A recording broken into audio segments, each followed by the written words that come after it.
For Gokasho Bay Hole 9, you're usually going to have to lay up on this drive. If you do have a strong tailwind, you can make it over to that last rough if you have an APOC 6 or greater.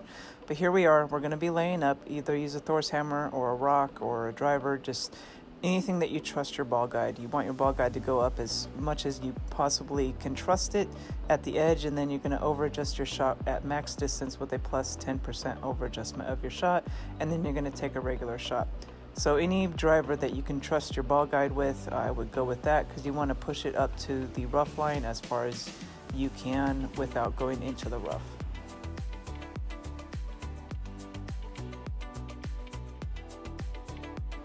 For the second shot in a tailwind, you only need to use about 4.5 bars of topspin. I did 5 here and it went too long, and the next time I had a tailwind I did 4.5 and it was perfectly fine. So again, in a tailwind you only want to do about 4.5 bars of topspin.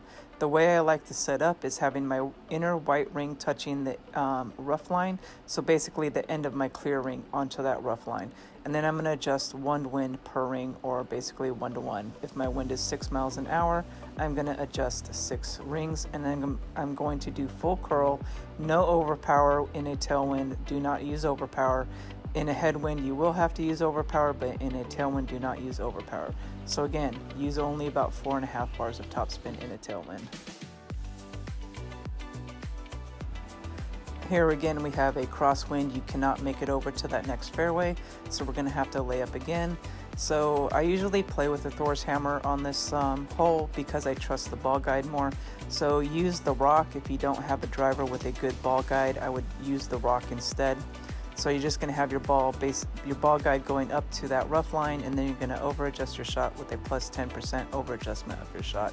So again, use the club that has the better ball guide, which usually is the rock for most people that are playing Tour 10 if you're playing with lower level clubs.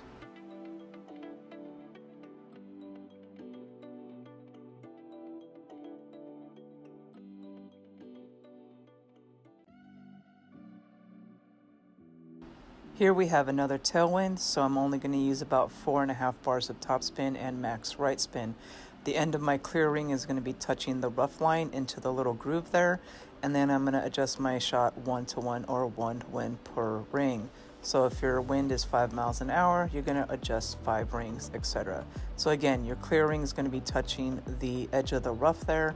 Adjust 1 to 1, and then you're going to use full curl, no overpower in a tailwind.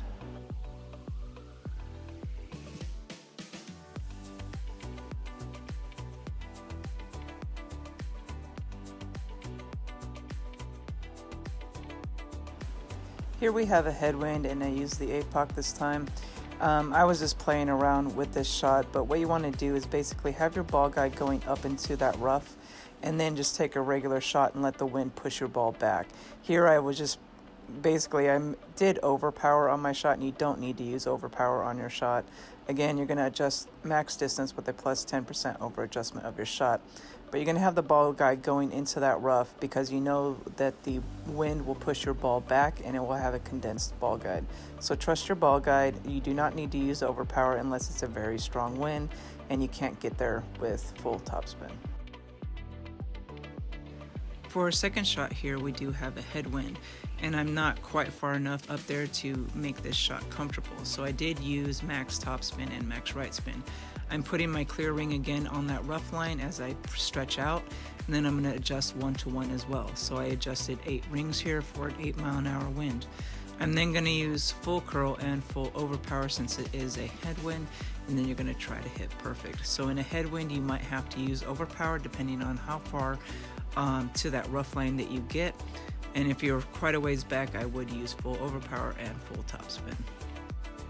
If the headwind is too strong, more than likely you're going to have to lay up, and then you're going to play that third shot with a 0% elevation at the distance of your club.